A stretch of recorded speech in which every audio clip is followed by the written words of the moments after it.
Hello, welcome back to another section of The General in His Labyrinth by Gabriel Garcia Marquez.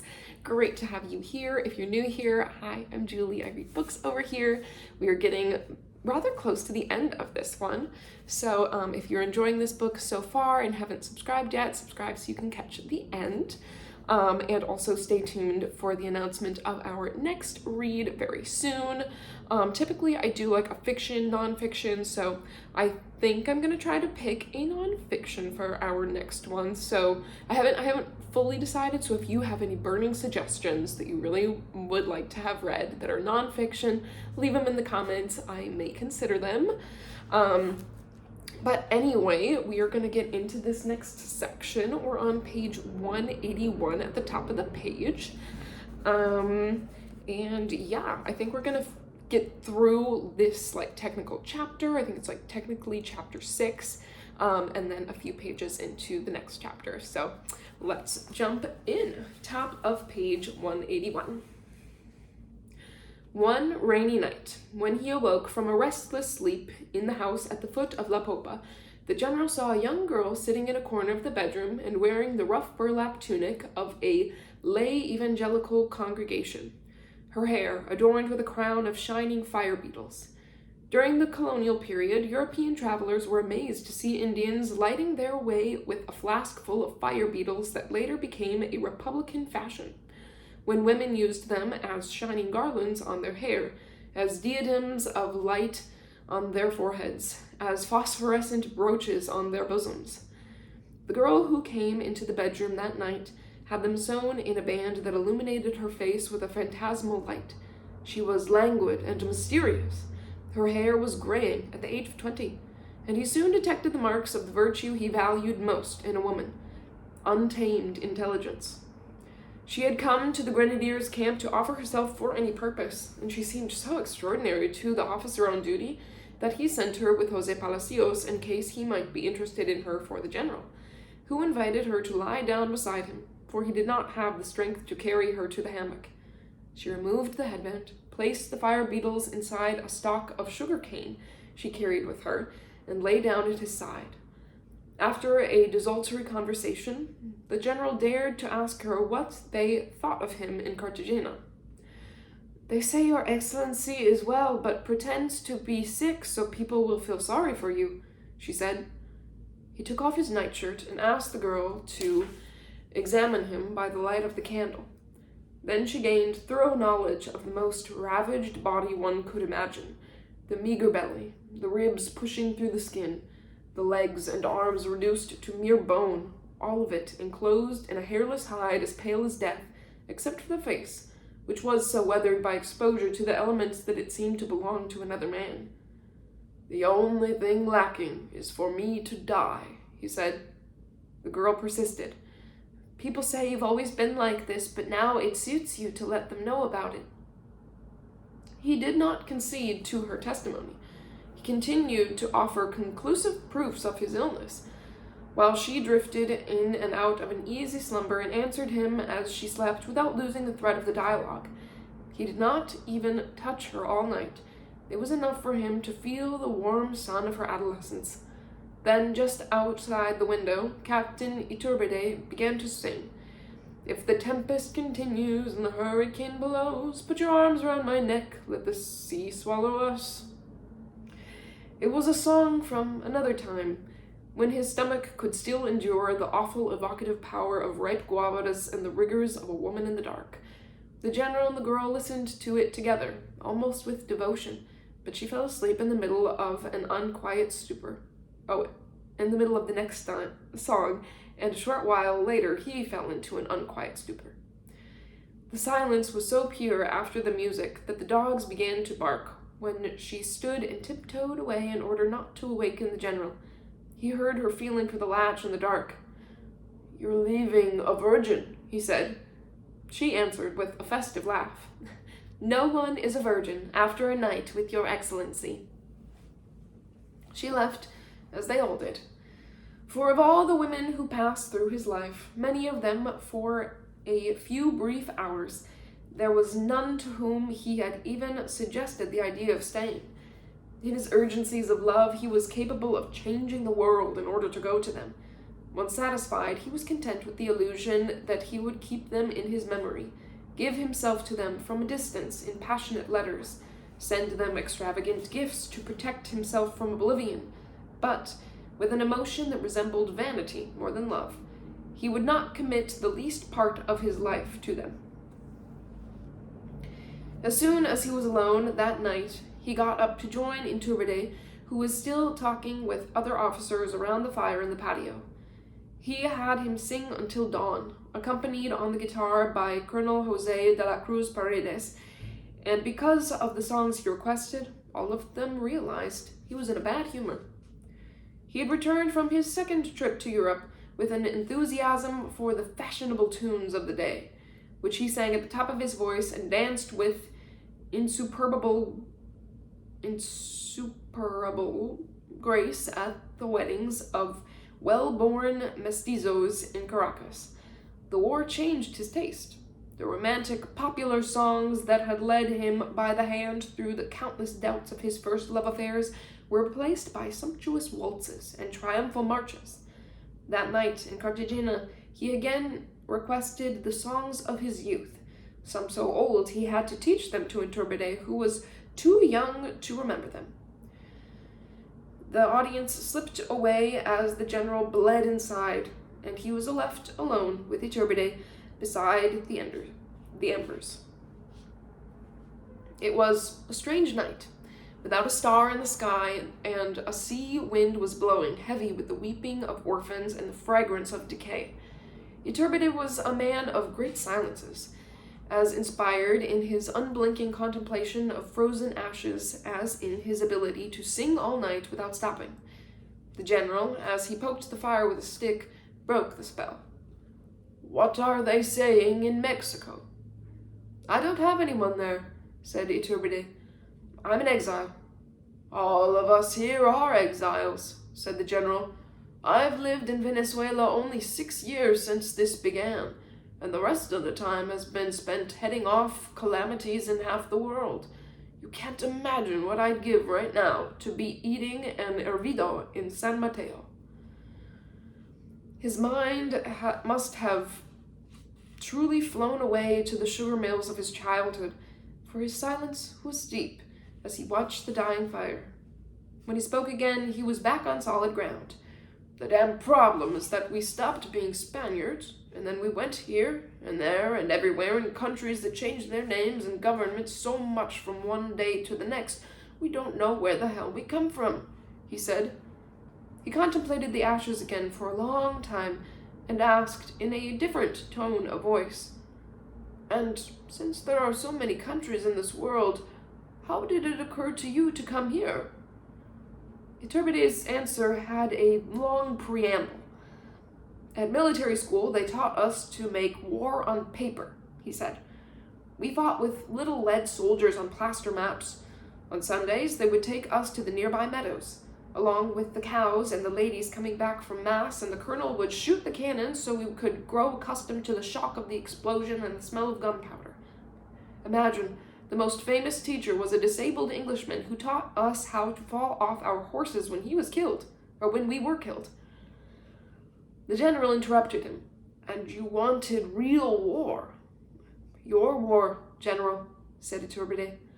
"But it'll be 2 years since the army accepted me, and I still don't know what a flesh-and-blood battle is like."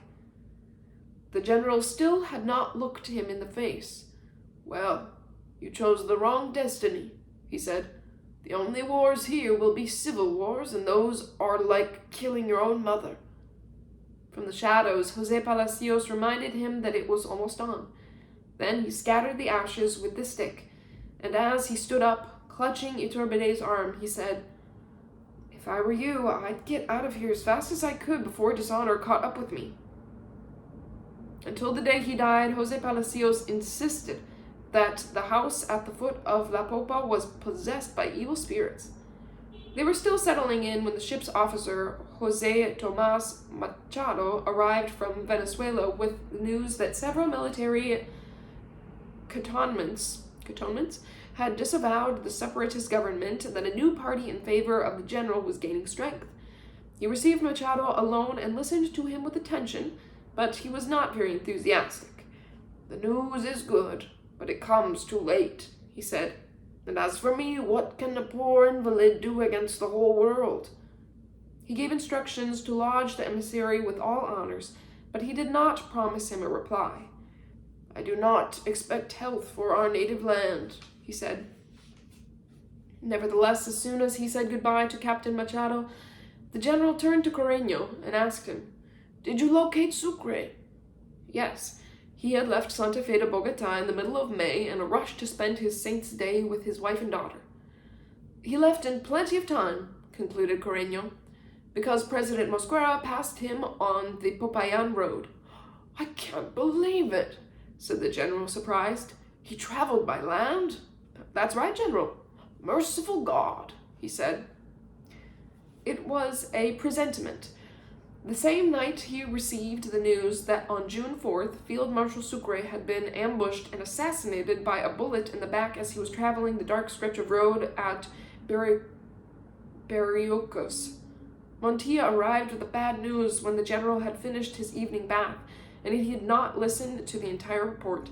He slapped his forehead and tore at the tablecloth where the supper dishes still lay, maddened by one of his biblical rages. "Fuck it," he shouted. The echoes of his outburst were still resonating through the house when he regained control of himself. He fell into the chair, bellowing, "It was Obando!" And he repeated it many times. "It was Obando, the Spaniards' paid assassin."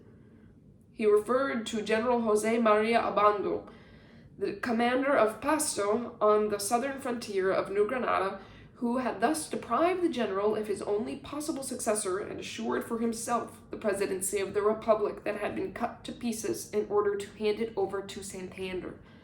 In his memoirs, one of the conspirators recounted that as he was leaving the house on the main square of Santa Fe de Bogota, where the crime had been planned, he had suffered a disturbance in his soul when he saw Field Marshal Sucre in the icy fog of nightfall, wearing his black wool greatcoat and his poor man's hat as he walked alone, his hands in his pockets, through the atrium of the cathedral. On the night he learned of Sucre's death, the general vomited blood.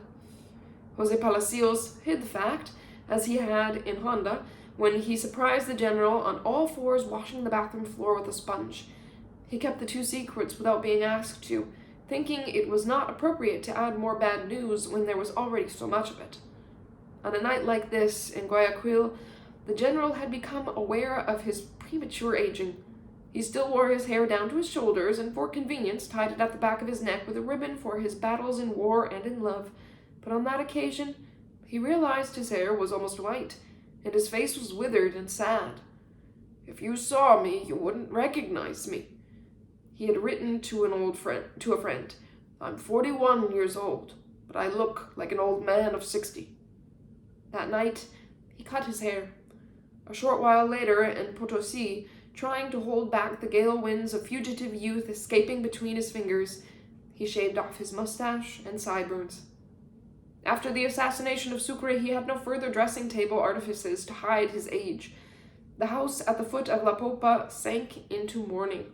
The officers stopped playing cards and spent the nights talking until all hours in the patio around the perpetual fire intended to drive away the mosquitoes, or lying in hammocks hung at different levels in the common bedroom. The general gave himself over to distilling his bitterness drop by drop. He chose 2 or 3 of his officers at random, and he kept them awake, showing them the worst of what he kept hidden in his festering heart. He made them listen once again to the old tale about the time his armies were at the verge of dissolution because of the niggardliness with which Santander, as appointed president of Colombia, resisted sending him troops and money to complete the liberation of Peru. I don't like that word. It just is so similar to, just a racial hate word. I can't exactly even remember what that means, but it's not that. Anyway. Middle top of page 188. He's a miser and a skinflint by nature, he said, but his reasoning was even more perverse. He didn't have the brains to see beyond the colonial borders. He repeated for the 1,000th time the old story that the fatal blow to integration was inviting the United States to the Congress of Panama, as Santander had done on his own account when it was a question of nothing less than proclaiming the unity of America. It was like inviting the cat to the mice's fiesta, he said, and all because the United States threatened to accuse us of turning the continent into a league of popular states opposed to the Holy Alliance. What an honor! He repeated one more time his horror at the inconceivable sang-froid with which Santander accomplished his purposes. Sang-froid is cold-bloodedness. He's as cold as a dead fish, he said. He repeated for the 1,000th time his diatribe against the loan Santander received from London and the complacency with which he sponsored the corruption of his friends. Each time he recalled him, in private or in public, he added poison to a political atmosphere that did not seem able to contain another drop, but he could not restrain himself. That was how the world began to fall apart, he said. He had been so rigorous in his handling of public funds that he could not return to this subject without losing his temper. As president, he had decreed the death penalty for any official employee who misappropriated or stole more than 10 pesos. Yet, he was so open-handed with his personal wealth that in a few years he spent a large portion of the fortune he inherited from his parents on the wars for independence. His earnings were divided among the war widows and the men disabled in battle. He gave his nieces and nephews the sugar plantations he had inherited. He gave his sisters the house in Caracas, and most of his lands he divided among the numerous slaves he freed before the abolition of slavery. He refused the 1,000,000 pesos offered him by the Congress of Lima in the euphoria of liberation. A few days before his renunciation, he presented to a friend in financial difficulties the Montserrat estate awarded him by the government so he would have a worthy place to live. In Apure, he got up from the hammock where he was sleeping and presented it to a scout so he could sweat out his fever while he slept on the ground wrapped in a battle cloak. The 20,000 duros in hard cash that he wanted to pay out of his own funds to the Quaker educator Joseph Lancaster was not his personal debt, but the state's. He left the horses he loved so well with friends, even Palomo Blanco, his best known and most glorious, who stayed behind in Bolivia to preside over the stables of Field Marshal de Santa Cruz, and therefore the topic of embezzled loans drove him unrestrained to the extremes of perfidy. Cassandro came out clean, of course, just as he did on September 25th, because he's a wizard at observing good form, he would say to anyone who would listen. But his friends took back England the same money the English had lent the nation at savage interest, and they increased it and made a profit through usury. He revealed to everyone, all night long, the muddiest depths of his soul. At dawn on the 4th day, when the crisis seemed to have become eternal, he appeared at the patio door in the same clothes he was wearing when he received the news of the crime called General Briceño Mendez. Received news of the crime. Called General Briceño Mendez aside and spoke with him alone until the first roosters crowed, and the general in his hammock with the mosquito netting and Briceño Mendez in another that Jose Palacios hung beside it. Perhaps neither of them was aware of how much they had abandoned the sedentary habits of peace and returned in a few days to the uncertain nights of military camp. That conversation made it clear to the general that the disquiet and desires expressed by Jose Maria Carreño in Turbaco were not his alone, but were shared by most of the Venezuelan officers. After the actions of the New Granadans against them, they felt more Venezuelan than ever, but were prepared to die for integration.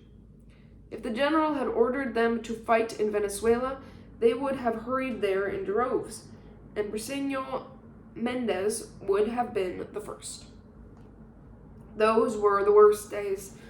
The only visitor the general agreed to receive was the Pole, Colonel Mieczysław Napierski, hero of the Battle of Friedland and survival of the disaster of Leipzig, who had come with a recommendation from General Poniatowski to join the Army of Colombia.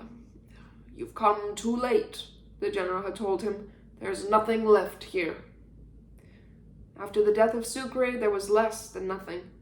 This is what he said to Napierski, and this is what Napierski said in his travel journal, which a New Granadan poet would recover for history 180 years later. Napierski had arrived aboard the Shannon. The ship's captain accompanied him to the general's house, and the general spoke to them of his desire to travel to Europe, but neither one could detect in him a real disposition to sail. As the frigate would make a stop in La Guaira and return to Cartagena before sailing for Kingston, the general gave the captain a letter for his Venezuelan agent in the negotiations concerning the Aurora mines, hoping he would send him money on the return trip. But the frigate came back without a reply, which disheartened him so much that nobody thought to ask him if he was leaving. There was not a single piece of consolatory news. Jose Palacios, for his part, was careful not to make the reports they received worse, and tried to hold back as much as possible. Something that concerned the officers of the entourage, which they hid from the general in order not to complete his mortification, was that the hussars and grenadiers of the guard were sowing the fiery seed of an immortal gonorrhea. It had begun with 2 women who passed through the entire garrison during the nights in Honda, and the soldiers had continued to disseminate it wherever they went with their dissolute lovemaking. At that moment, none of the troops had escaped, although there was no academic medicine or witch doctor's artifice that they had not tried. The measures that Jose Palacios took to protect his master from unnecessary bitterness were not infallible. One night, a note without a salutation was passed from hand to hand, and no one knew how it reached the general's hammock. He read it without his spectacles, holding it at arm's length, and he put it in the candle flame and held it there between his fingers till it was consumed. It was from Josefa Sagrario. She had arrived on Monday with her husband and children on the way to Mompox, encouraged by the news that the general had been deposed and was leaving the country. He never revealed what the message said, but he showed signs of great restlessness all night. And at dawn he sent Josefa Sagrario a proposal of reconciliation. She resisted his pleas and continued her journey as planned, without a moment's vacillation. Her only motive, as she told Jose Palacios, was that it seemed senseless to make peace with a man she already considered dead. That week, it was learned that Manuela Sáenz's personal war for the return of the general had broken out in Santa Fe de Bogota. In an attempt to make her life impossible, the Ministry of the Interior had asked her to turn over the archives she had in her care. She refused, and set in motion a campaign of provocations that drove the government mad. In the company of 2 of her warrior slave women, she fomented scandals, distributed pamphlets glorifying the general, and erased the charcoal slogans scrawled on public walls. It was common knowledge that she entered barracks wearing the uniform of a colonel and was apt to take part in the soldiers' fiestas as in the officers' conspiracies. The most serious rumor was that right under Urdaneta's nose, she was promoting an armed rebellion to re-establish the absolute power of the general. It was difficult to believe he had the strength for such an enterprise. The fevers at nightfall were becoming more and more punctual, and his cough was heart-rending. One dawn, Jose Palacios heard him shout, "Cunt of a country!" He burst into the bedroom, alarmed by an exclamation that the general reproached his officers for using, and found him with his cheek bathed in blood.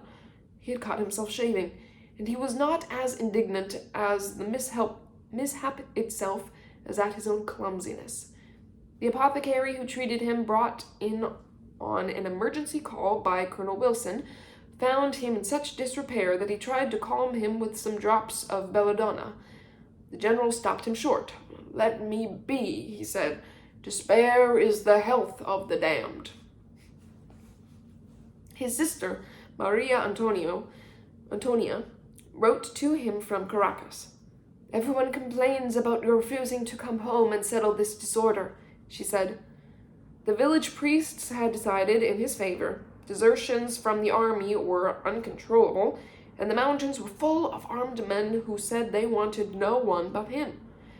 "This is a fandango for lunatics who can't get along even after they've made their revolution," his sister said. For while some people clamored for him, every morning the walls in half the country were painted with insulting slogans. His family, said the broadsides, should be exterminated to the 5th generation.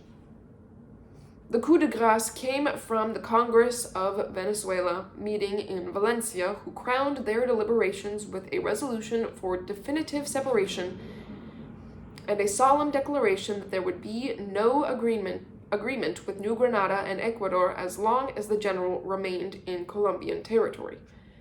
As much as the action itself, it grieved him that the official communiqué from Santa Fe de Bogota was sent through a September 25th conspirator and his mortal enemy, whom President Mosquera had brought back from exile in order to name him Minister of the Interior.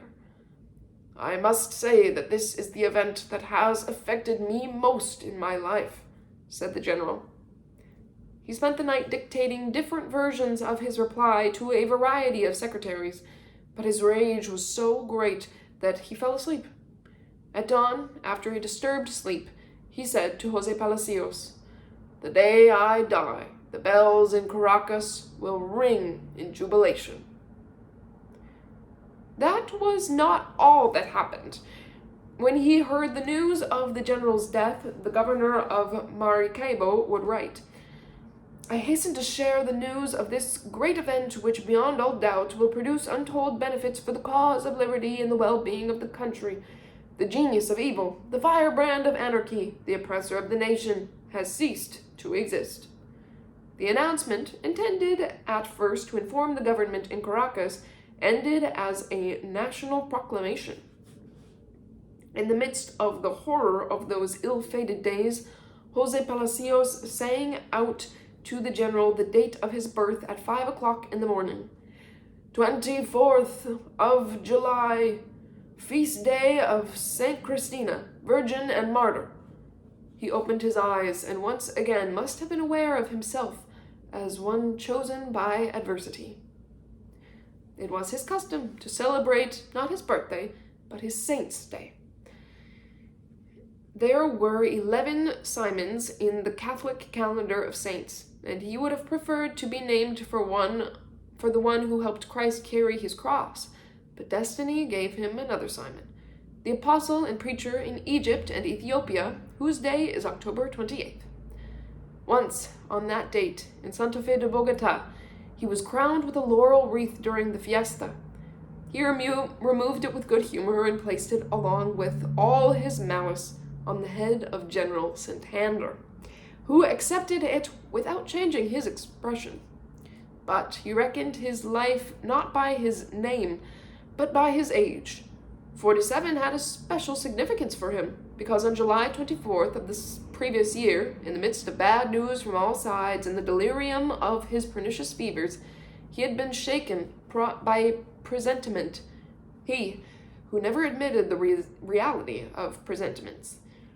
The message was clear. If he could stay alive until his next birthday, then there would be no death that could kill him. The mystery of that secret oracle was the force that had sustained him until now, against all reason. 47 years old, damn it, he murmured, and I'm still alive. He sat up in the hammock, his strength restored and his heart elated by the marvelous certainty that he was safe from all harm. He called Briceño Mendez, the ringleader of those who wanted to go to Venezuela to fight for the integrity of Colombia, and through him he granted his officer's wish, because it was his birthday.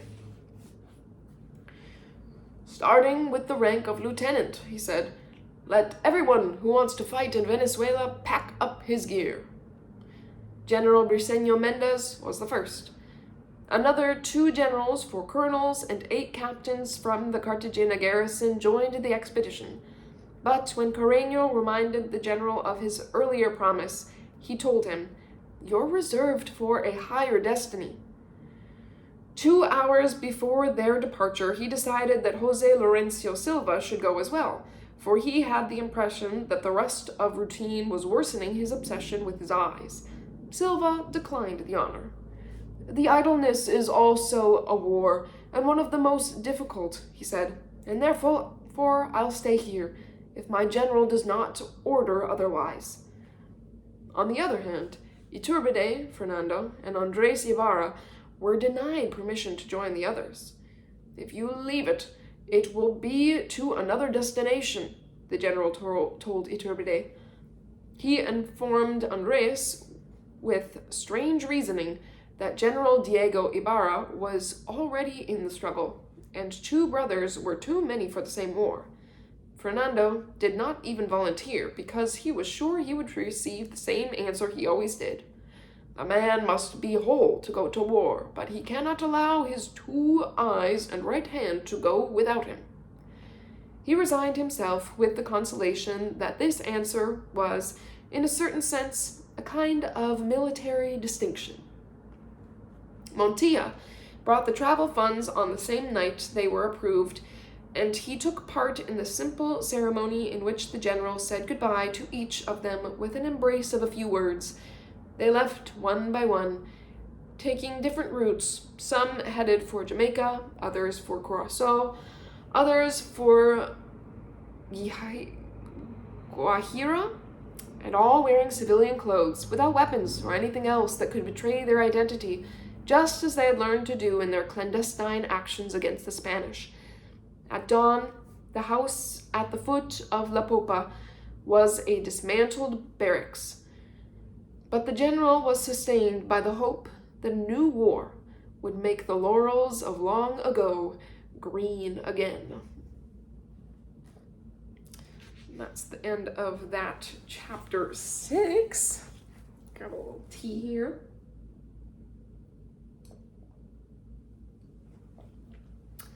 All right, we've got a few more pages of this section to go. We'll be in technically chapter 7, starting on page 199. Oh my goodness, we're almost at page 200. I hope that I'm having a little trouble with some of the characters, like just trying to keep straight who everyone is. I think like Santander's an enemy. He wanted Sucre to be the new president, I think. And then there's like his allies. There's like Iturbide, there's Montilla, there's, I think Urdaneta is he's against him. Who else is there? Jose Palacios is like his butler guy who's like, very close to him. Manuel Sayans is his love who, read to him. But there's a lot of names, so I wish that this was one of those books that like had one of like the charts of who everyone is, but it isn't, so hopefully it's been rather clear. Anyway, speaking of Urdaneta, we're gonna see that he takes power, I suppose. We're gonna do about 10 more pages, and then that'll be it. So, starting on page 199 with the official start of chapter 7. All right. General Rafael Urdaneta took power on September 5th. The Constituent Congress had come to the end of its mandate, and when there was no other valid authority to legitimize the coup, but the insurgents appealed to the City Council of Santa Fe de Bogota, which recognized Urdaneta as the man entrusted with power until it was assumed by the general. This was the culmination of an insurrection by Venezuelan troops and officers garrisoned in New Granada, who defeated the government forces with the support of the small landowners on the savannah and the rural clergy. It was the first coup d'etat in the Republic of Colombia, and the first of the 49 civil wars we would suffer in what remained of the century. President Joaquin Mosquera and Vice President Caicedo, I can't have those people, isolated in the midst of nothing, renounced their offices. Urdaneta picked up the power left lying on the ground, and his first governmental act was to send a personal delegation to Cartagena to offer the general the presidency of the Republic. Maybe he is an ally. It had been a long while since Jose Palacios could remember his master's health as stable as it was during this time, for the headaches and twilight fevers surrendered their weapons as soon as news of the military coup was received. But neither had he seen him more restless. This worried Montilla, who sought the cooperation of Friar Sebastian de Singüenza, in providing the general with covert relief. The friar was a willing and able accomplice, allowing himself to be beaten at chess during the arid afternoons when they were waiting for Urdaneta's messengers. The general had learned how to move the pieces on his second trip to Europe, and he came close to mastery playing with General O'Leary on dull nights during the long campaign in Peru. But he did not feel capable of going any further. Chess isn't a game of passion. Chess isn't a game, it's a passion, he would say, and I prefer bolder ones. Nevertheless, in his programs for public education, he had included it among the useful and honest games that should be taught in school. The truth was he had not continued because his nerves were not made for so circumspect a game, and he needed the concentration it demanded for more serious matters. Friar Sebastian found him swaying with violent lurches in the hammock he had ordered hung in front of the street door so he could keep watch over the parched dust of the road where Urdaneta's messengers were to appear. "Ah, father," the general said when he saw him approach, "you're a glutton for punishment." He remained seated only long enough to move the pieces, for after every play he would stand up while the friar was thinking. "Don't distract me, Excellency," the friar would say. "I'm going to skin you alive." The general laughed. "Oh, pride goeth before a fall." O'Leary would stop by the table to study the board and make suggestions to the general, who would reject them with indignation. But each time he won, he would go to the patio where his officers were playing cards to announce his victory. In the middle of one game, Friar Sebastian asked if he planned to write his memoirs. "Never," he said. "They're nothing but dead men making trouble." The mail, which was one of his dominant obsessions, became his martyrdom. It was even worse during those weeks of confusion when the mail carriers in Santa Fe de Bogota would delay their departure in expectation of the latest news, and the connecting riders would grow weary of waiting for them. On the other hand, the clandestine mails became faster and more frequent. As a consequence, the general had news of the news before it arrived, and there was more than enough time for his decisions to ripen. On September 17th, when he learned that the emissaries were near, he sent Carreño and O'Leary to meet them on the Tobacco Road. The first surprise for Colonels Vicente Piñeras and Julian Santa Maria was the good spirits in which they found the hopeless invalid who was the subject of so much talk in Santa Fe de Bogota. A solemn ceremony was improvised in the house with civilian and military dignitaries, second-hand speeches, and toasts to the health of the nation. But when it was over, he took the emissaries aside, and truths were told in private.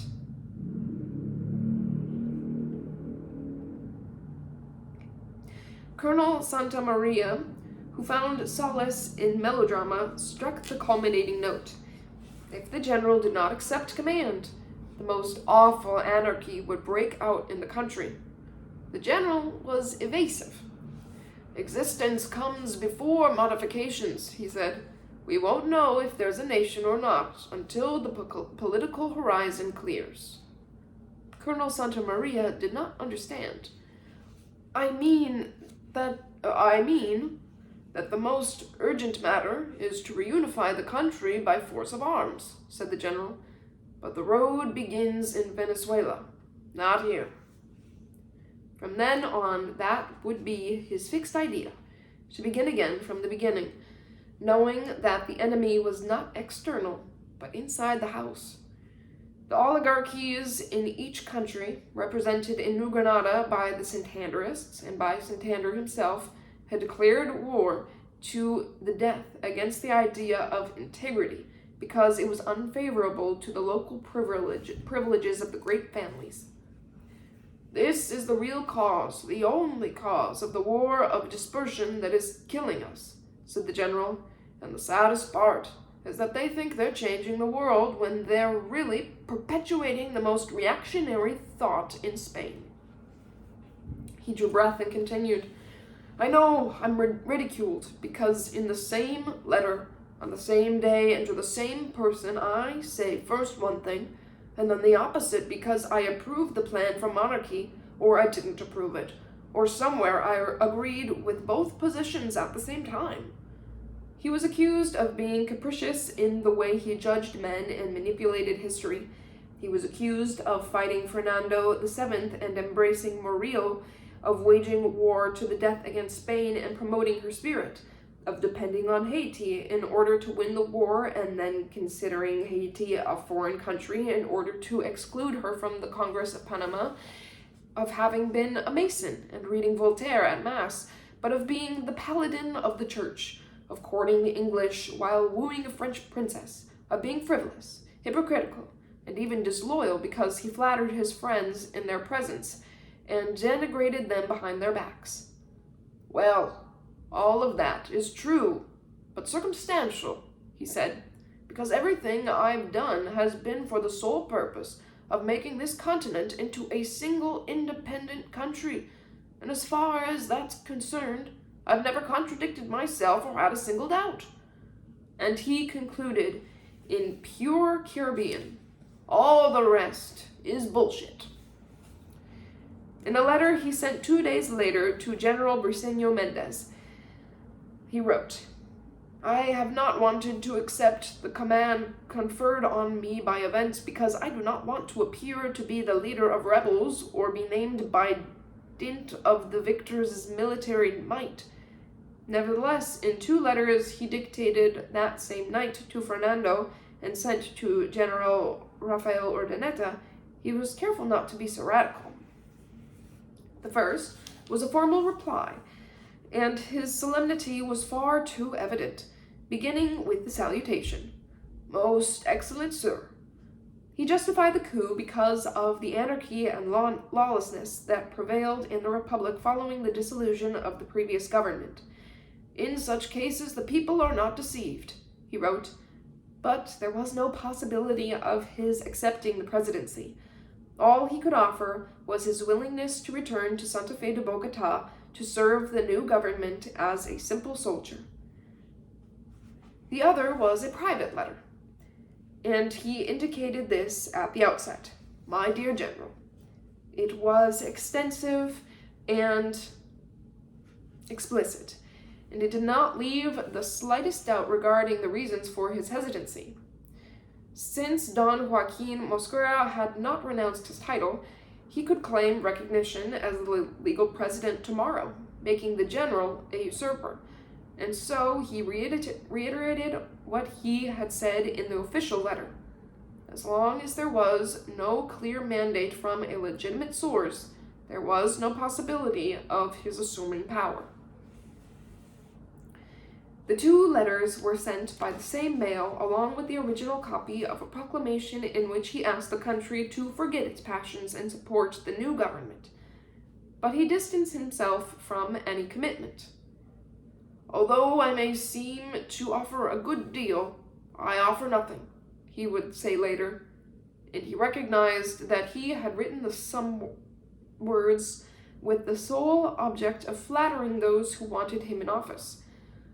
What was most significant in the second letter was his tone of command, surprising in someone who had been stripped of all power. He requested the promotion of Colonel Florencio Jimenez so he could go west with enough troops and equipment to resist the pointless war being waged against the central government by Generals José María Obando and José Hilario López, the men who assassinated Sucre, he insisted. He also recommended the other officers for various high positions. "Take care of this," he told Urdaneta, "and I'll see to the rest, from the Magdalena to Venezuela, including Boyacá." He was prepared to leave for Santa Fe de Bogota at the head of 2,000 men, and in that way contribute to the reestablishment of public order and the consolidation of the new government. He did not receive direct news again from Urdaneta for 42 days. But in any case, he continued to write to him during the long month when he did nothing but impart military orders to the four winds.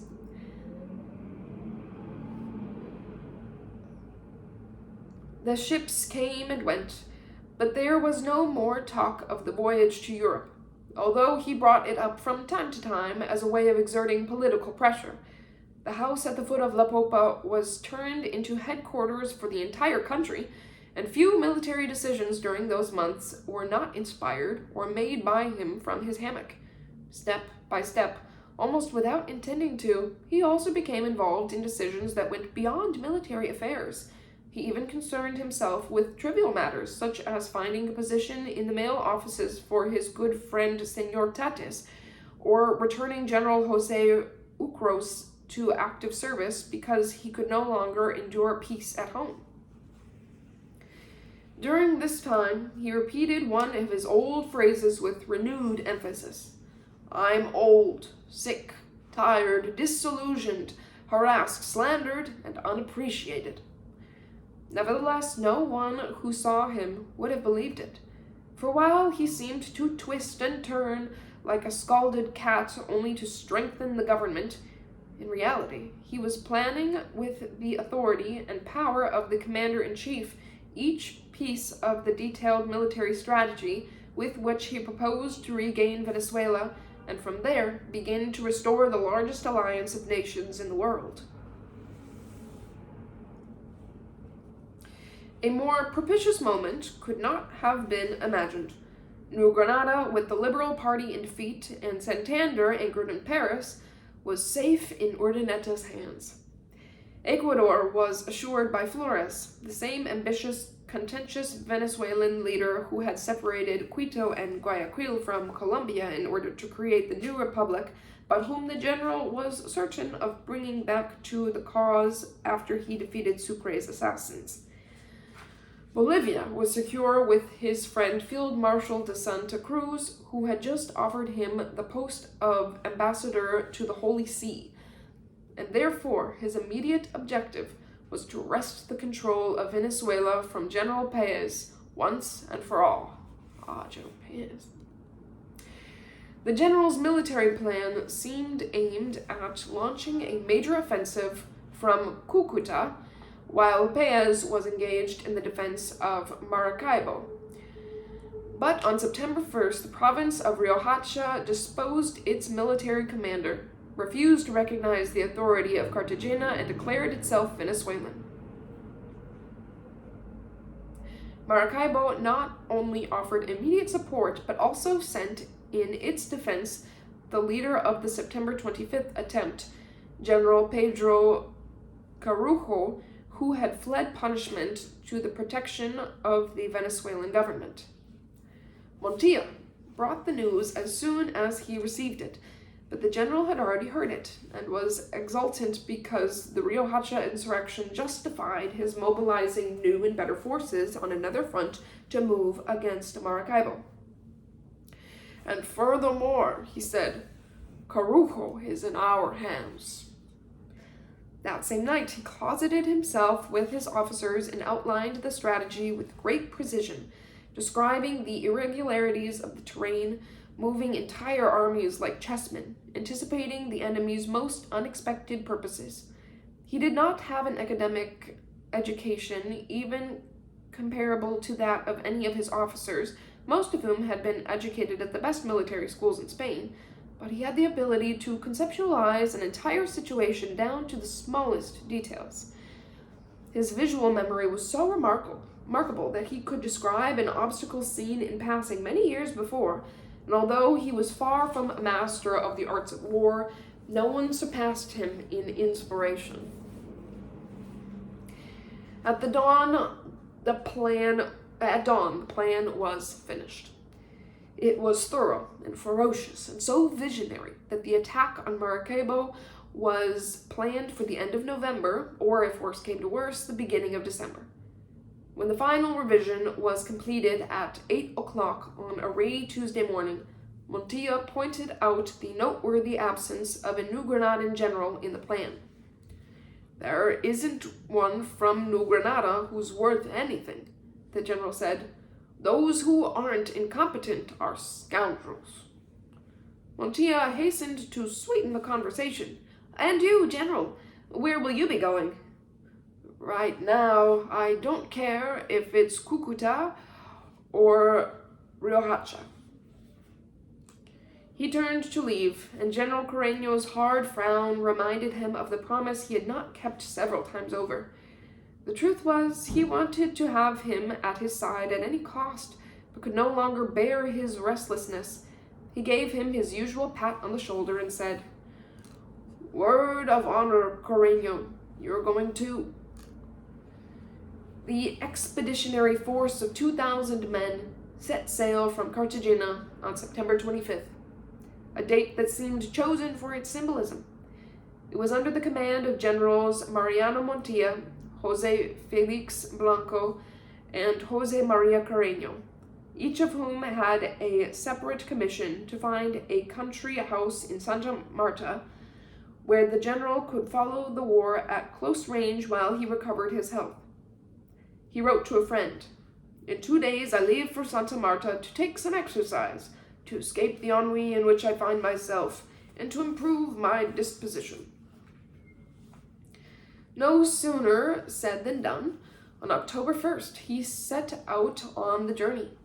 On October 2nd, while he was en route, he was more straightforward in a letter to General Justo Briceño. "I am on my way to Santa Marta with the intention of contributing my influence to the expedition against Maracaibo." The same day he wrote again to Urdaneta. "I am on my way to Santa Marta with the intention of visiting that region which I have never seen, and to learn if I can disillusion some enemies who have too great an influence on opinion." Only then did he disclose the real purpose of his journey. "I will observe at first hand the operations against Riohacha, and I will approach Maracaibo and the troops to discover if I can influence some important operation." Viewed in the proper light, he was no longer a defeated pensioner fleeing into exile, but a general on campaign. The departure from Cartagena had been preceded by the pressing demands of combat. There was no time for official farewells, and he informed very few friends in advance. On his instructions, Fernando and Jose Palacios left half the baggage in the care of friends and commercial establishments to avoid carrying unnecessary encumbrances to an uncertain war. They left 10 trunks of private papers with the local merchant Don Juan Pavajo, along with instructions to send them to an address in Paris that would be given to him later. On the receipt, it was stipulated that Senor Pavajo would burn the papers in the event the owner could not reclaim them because of circumstances beyond his control. In the banking establishment of Bush and Company, Fernando deposited 200 ounces of gold he had discovered at the 11th hour with no clue as to their origin among his uncle's writing implements. He also deposited with Juan Francisco Martin a chest containing 35 gold medals, as well as a velvet pouch with 294 large silver medals, 67 small ones, and 96 medium ones, and an identical pouch with 40 commemorative medals of silver and gold, some with the general's profile. He also left with him the gold table settings they had brought from Mompox in an old wine crate, some well-worn bed linen, 2 trunks of books, a sword studded with diamonds, and a useless rifle. Among many other smaller items, the vestiges of times gone by, there were several pairs of old spectacles, which increased in strength from the time the general first discovered his incipient farsightedness, when he had difficulty shaving at the age of 39, until the moment his arm was not long enough for him to read. Jose Palacios, for his part, left in the care of Don Juan de Dios Amador a chest that had traveled everywhere with them for several years, but whose contents were not known. It was typical of the general. At one moment he could not resist a voracious desire for the most unexpected objects or for men with no outstanding merits, and then, after a time, he had to drag them along with him, not knowing how to get rid of them. He had carried that chest from Lima to Santa Fe de Bogota in 1826, and he still had it with him after the September 25th attempt, when he returned to the South for his last war. "We can't leave it behind when we don't even know if it's ours," he would say. When he returned to Santa Fe de Bogota for the last time, he ready to present his definitive renunciation to the Constituent Congress, the chest was part of the little that remained of his former imperial baggage. At last they decided to open it in Cartagena during a general inventory of his goods, and inside they discovered a jumble of personal items that had long since been given up for lost. There were 415 ounces of gold coined in Colombia, a portrait of General George Washington and a lock of his hair, a gold snuff box given to him by the King of England, a gold case with diamond keys containing a reliquary, and the Great Star of Bolivia encrusted with diamonds. Jose Palacios left all of it, described and annotated in the house of Juan de Francisco Martin, and requested the usual receipt. Their baggage was then reduced to a more rational size, although they still had 3 of the 4 trunks with his everyday clothing, another containing 10 worn cotton and linen tablecloths, and a chest with gold and silver place settings of unmatched styles, which the general did not want to leave behind or sell, in the event that they needed to set the table for meritorious guests sometime in the future. He had often been advised to auction these articles in order to increase his scant resources, but he always refused, with the argument that they belonged to the state. I think that is where we will leave off, since we are reaching an hour here, and they start off on their journey now in this next paragraph, so it's a good place to stop. We are getting quite close to the end. We're just gonna have 2 more sections to go. These are long ones, so take your time, sit down with a nice drink with you. We're gonna finish up this chapter, get into the next chapter next time, and stay tuned for the announcement of our next book very soon, but I will see you next time. Bye.